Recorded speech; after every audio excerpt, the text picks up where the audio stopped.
We're talking about Elam Mateo, and that is also a very obvious question. The question is, how is it when there were 10 lights, revelations in one vessel, it managed? When there were 10 vessels in 10 different, 10 revelations in 10 vessels, all of a sudden they just couldn't manage. How could it be? So the Baal HaTanya, Rav Shneur Zalman of Liadi, asks the question. And he says, because the 10 revelations in one vessel were so closely connected to the infinite revelation that they were completely committed to the desire and will of the infinite, of the Almighty. On the other hand, the others that were already at a distance, in a certain sense, they already existed as separate entities, and therefore everyone was, as a certain expression, everyone made Shabbos for themselves. Everyone existed in their own world. In their own framework. So this brought about the collapse. And actually another union that you also mentioned, if it's considered correction or not, there is an interesting word, which the Rebbe mentions it in his talks, that Elam Mateo was considered a break for the purpose of correcting. Shvira al menas tikun. It is like tearing something for the purpose of resewing it. And according to Halacha Shabbos, it's an halachic implication which makes a difference if it's just tearing for the sake of tearing. So here, this was also a purpose. This idea of Teyu was a purpose that later it's to introduce the next world.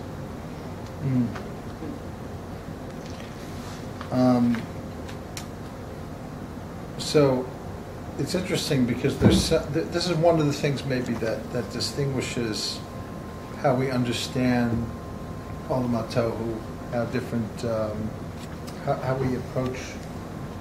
Is Olam HaTohu really, in a sense, a negative place? Yeah. And on the other hand, we say the light is so great, and even the vessels that fell in the Shvira, and it's not the light itself, it's just a little bit of the light that got attached to the vessels. The major light actually was elevated, went up, and it's only the lower vessels, it's not the higher vessels. The higher vessels only had a little bit of a pagam. They had something that was wrong, but it wasn't a full misa, wasn't a full death, so to speak.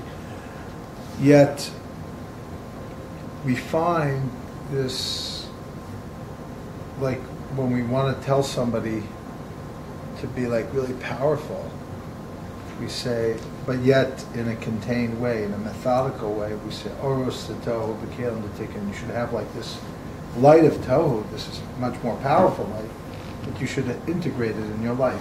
You should have to hold on to it in the vessels of Tikkun. So now I understand we could say, on the one hand, we're saying that there was immaturity there, or there was single-mindedness that wasn't able to have compatibility and so on. On the other hand, we say it's so great. I'm just kind of reminded about something, again, to quote Ayin Beis, in honor of the 100th yahrzeit of, not the yahrzeit, it's not the yahrzeit of Ayin Beis. Not the yahrzeit, it's 100 years anniversary. That's the good, thank you. It began on Shavuos, exactly. It began on Shavuos, so it is right. It's right around now. So it is just about 100 years when the Rebbe Rashab said that, light in a vessel comes out of a number of things. It's based on the Ari. It explains what the Ari. A vessel comes out actually of something going in opposite directions. The Greeks called it a dialogue, a dialectic, which means, really, for lack of a better term, a machlokus, a discussion where two people argue about something, and from somebody on the right, somebody on the left, their clashing creates you mediate your opinion because you're aware somebody else has another opinion. So that once you know you're in an argument with somebody, that creates a third way. That's what the dialectic is. It's the thesis. This is all we learned in high school, but we forgot it already. There's a thesis, and there's the antithesis and the synthesis. So this is a Kabbalistic idea as well, meaning Hillel says one thing, Shammai says the opposite, and then they come to some synthesis, where they come to some middle ground. Maybe it's they. Sometimes Hillel goes back a little bit, Shammai goes back. They accept halacha. So that's the kalim. The kalim is, or even when your opinion is tempered by the awareness that somebody has an opposing viewpoint. But the Rebbe Rashab says there's something in the original, when you just give an opinion without anybody there to yet block you, that's much more powerful than when you're kind of holding back because you know there's somebody else there. So that could be like Olamat Tohu, could be before there was anybody there, before you were aware that there was going to be a machlokas.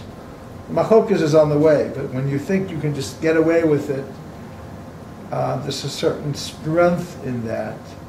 The thing is, there's no reconciliation. There's no accommodation. So maybe it is both. Maybe, in other words, anybody with a strong opinion could be symbolic of a connection that's in a way infinite, but it also can be problematic in that it doesn't make room.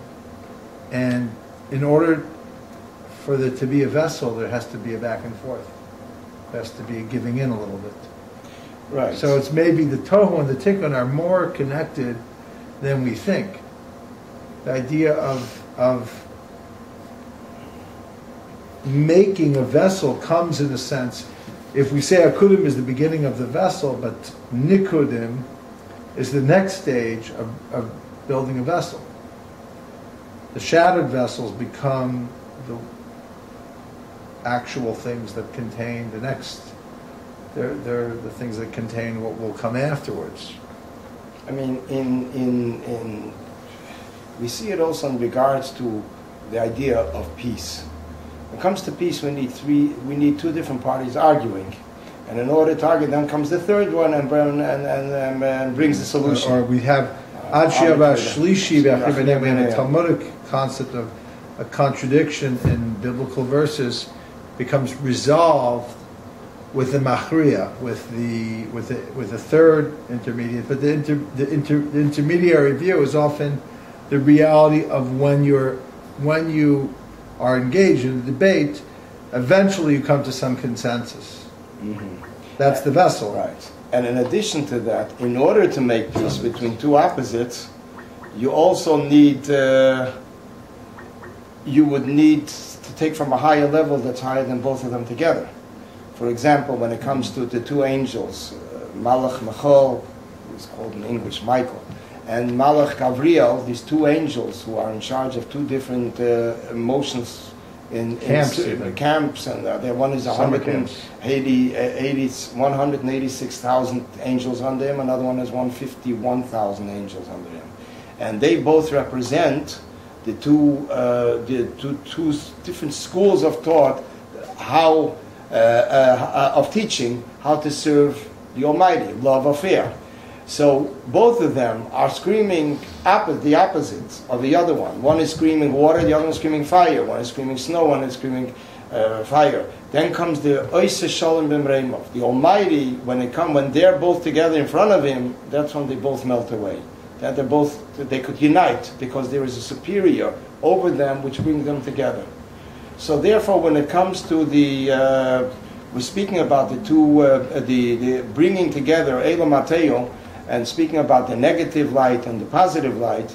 In the negative light, it's basically, and actually on one hand it seems negative, and on one hand it would feel positive. The Talmud tells us there was a certain sage, he was called Ben Azai. He was a person who never married, and he was completely like his whole interest was learning, studying Torah. And actually his name is quoted in the Jewish law in regards to how long a person has to wait to get married, unless he's like Ben Azai, that he's really nafshi choshka b'teira, he has a very strong interest in Torah. Ben Azai is considered like someone that's removed from the world, not someone that's conducting a civilized life, a marriage, family, generations. This is basically Ben Azai. The same thing was the story with Nachshon ben Aminadav, Nadav Avihu. Nadav Avihu, the two sons of Aaron. They also went in, they brought an offering. Ashalit Tziva that they weren't told to bring. They were not commanded to bring. And that was considered in the Eir HaChaim HaKadosh, who's one of the great commentaries, taters on the Chumash, says in the beginning of one of the Torah portions, I think it's Parsha Acharei, they had such a strong yearning to connect that they completely removed themselves from everything. And that coincides with a whole group of different explanations that our sages tell us what was their sin. It says one was they didn't go in with the right clothing. One was they didn't get married. One was they drank wine. All of them, as Hasidus explained, symbolize a person removing themselves from world. Wow. And so this is the union of Rotzi. It's called a Rotzi without a Shuv. You have it also when they went into paradise, when they went into the paradise, into the garden, the four people, Rabbi Akiva and Ben Zim, all of them, they went in. Only one managed to get out in peace. Rabbi Akiva, Nichnas b'shalom, v'yotze b'shalom. He went in peace, he left in peace. So the Rebbe asked the question, what does it mean he went in peace and left in? How could he control what's going to be later? The answer is because in the beginning his intention was going in peace, which means peace means bringing a unity between the physical and the spiritual world, and not that one should contradict the other and one should not omit the other. And therefore, when a person goes in with the intention that the main intention is this physical world, otherwise he would be an angel, he wouldn't be created as a person. So then he manages and he's successful to come out in peace as a soul in a body. So on one hand, it's a rotzu. It's a beautiful thing. It's connecting, clinging to a higher force. And that's basically the reason of learning Hasidus. The Rav Shneur Zalman of Liadi says there's 2 points in the studying of Hasidus. On one hand, if we study about the worlds and the godliness and the levels, it's something that picks us up to a higher world. It actually brings in a certain interest and an inspiration to wanting to connect to higher. On the other hand, Hasidus also concentrates on explaining different things in the world. That is what settles us back down, bringing out the uniqueness in this physical world. So therefore, when it comes to Elam Mateo, there are basically the idea of clinging to higher. On the other hand, it's also the yesh. The yesh is that everyone is an entity for himself. It's considered a self-interest. Everyone is a world for themselves.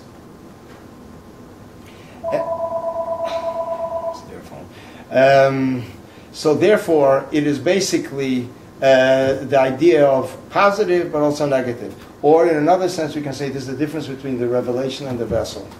The vessel stood with their fullest strength and identification with the revelation was basically clinging to higher, like a flame that wants to go back to its source.